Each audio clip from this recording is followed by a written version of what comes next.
toujours un TD de révision et toujours sur le site USI Salaires. Donc là, on se connecte au back-office, toujours de la même manière, plus de secret pour vous. Et puis toujours, j'aime bien qu'on revienne sur cette notion d'article ou de page, là, sur une journée porte ouverte. Une journée porte ouverte, donc c'est quelque chose qui n'est pas pérenne, hein, qui revient simplement à un certain moment de l'année, donc ça va être un article, à la différence d'une page. Et là, cet article, c'est bien de vous arrêter et de regarder comment on rédige les contenus pour le site internet. Hein. C'est un document que l'on avait vu en cours. Donc c'est bien de s'en inspirer. Hein. Vous pouvez le retrouver dans vos documents.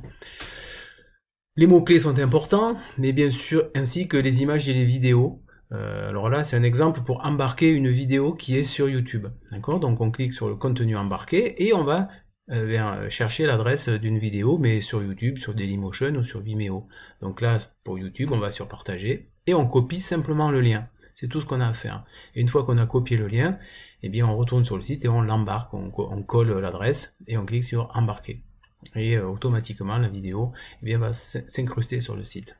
Donc c'est ce qu'on appelle embarquer ou embedded en anglais. Donc, hein.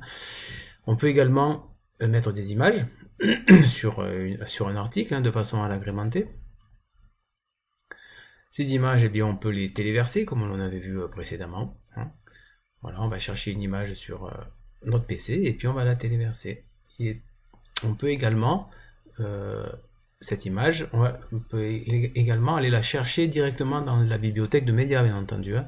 Et en tout cas, chaque fois qu'il y a une image, c'est bien de saisir l'ensemble des informations qui vont permettre d'avoir un bon SEO en utilisant des mots-clés qui correspondent au sujet de l'article. Ici, une salle d'escalade, donc on va mettre escalade, etc., histoire, le lieu, le club, etc. Hein. Voilà, n'ayez pas peur de faire un article au moins de 150 mots. Et ce qui est encore mieux, c'est de mettre des liens, c'est-à-dire des liens internes ou externes. Ici, par exemple, on pourrait aller directement sur le site du club ou de l'activité précise. Hein. Donc on crée le lien. Hein. On n'oublie pas de le publier. C'est bien d'aller voir sur le front office ce qui se passe, notamment pour le lien externe et pas interne. Hein. Donc c'est bien un lien externe. Voilà, donc on écrit. Et puis, quand on écrit un article, il y a plusieurs options que l'on peut modifier. Notamment, une qui est importante, c'est que si on veut changer le permalien, hein, c'est-à-dire le nom de l'URL qui s'affiche en haut de la page. Hein, ici, il y aura journée porte ouverte 2020. Important aussi de le classer dans une catégorie, cet article. Un article, on peut le classer dans plusieurs catégories. Si la catégorie n'existe pas, on la crée. Ici, par exemple, nouveauté. Eh bien, on va ajouter une nouvelle catégorie. Donc là, l'article sera dans nouveauté également. Là, il sera dans deux catégories. Noter des étiquettes pour les articles, c'est toujours bien, mais bon, pour le SEO, hein, donc des mots-clés en fait qui font référence au thème de l'article. Escalade, sport, USI, histoire. Idem pour l'image mise en avant. Hein, on va mettre une image mise en avant dans l'article et voilà, c'est bien de renseigner l'ensemble des informations de façon à ce qu'il y ait un bon SEO. À chaque fois qu'il y a une modification, vous n'oubliez pas de mettre à jour. Voilà. Ensuite, on est sur le site web là, et le menu ne correspond pas au dirigeant, donc il va falloir qu'on modifie le menu. Donc on va aller dans menu et on va, dans un premier temps, ajouter la catégorie nouveauté au menu. Hein, donc on la sélectionne et puis on l'ajoute au menu et ensuite, eh bien, on peut en la glissant, déposant, on peut la mettre où on veut. Et ici, on la met au début du menu. On va aller voir ce qui se passe sur le front office. Hein. Et on voit bien que cet onglet nouveauté eh bien, vient de s'incruster, ici avant accueil, d'accord, avec l'article qui correspond aux journées portes ouvertes. Voilà, ce menu n'est pas classé, donc on va le reclasser, ce menu. Toujours dans apparence menu, eh bien, il suffit de faire en fait des glisser, déposer des éléments du menu. D'accord. Donc on prend un élément, bon ici, non, puisque c'est par ordre alphabétique, le A, là, le B. Voilà, on va le remonter un petit peu. Hein. Donc voilà, il suffit de prendre l'élément et de le glisser-déposer de façon à modifier le menu. Donc rien de bien compliqué. Hein.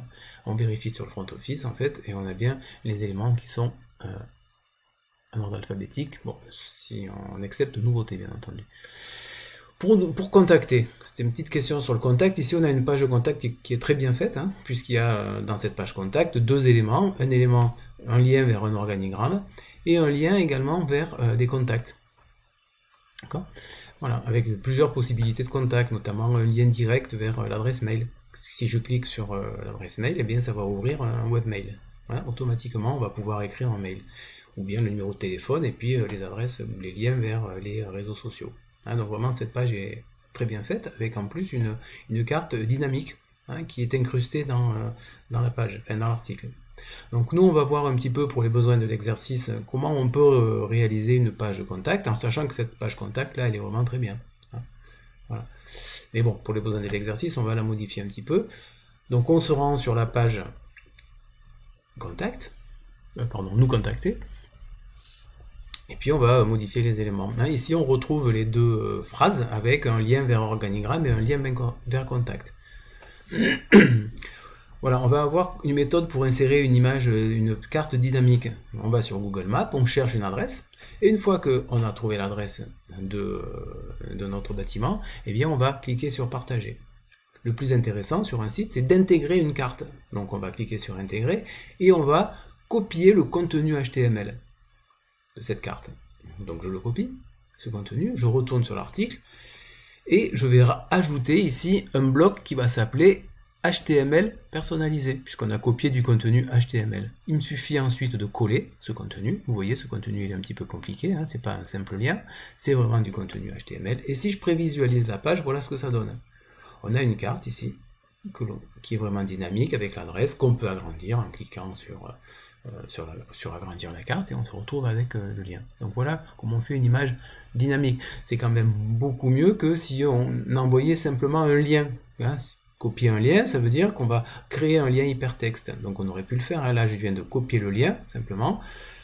On pourrait écrire quelque chose comme ça, on sélectionne, et puis on crée le lien, hypertexte, voilà. On colle le lien, on enroule, on valide, et puis on va aller voir ce que ça va donner en prévisualisant. Ben là il n'y a pas d'image, il y a simplement un lien. Donc bien sûr qu'il faut que l'internaute clique, hein, pour voir la carte. C'est intéressant aussi, hein, puisque là il y a quand même le lien. Hein. Voilà. Mais le mieux c'est de mettre une image. Dernière question, pour interdire les commentaires, c'est tout simple, là c'est dans réglage commentaires, à vous de voir le commentaire, comment vous voulez le régler, et notamment autoriser ou pas les commentaires.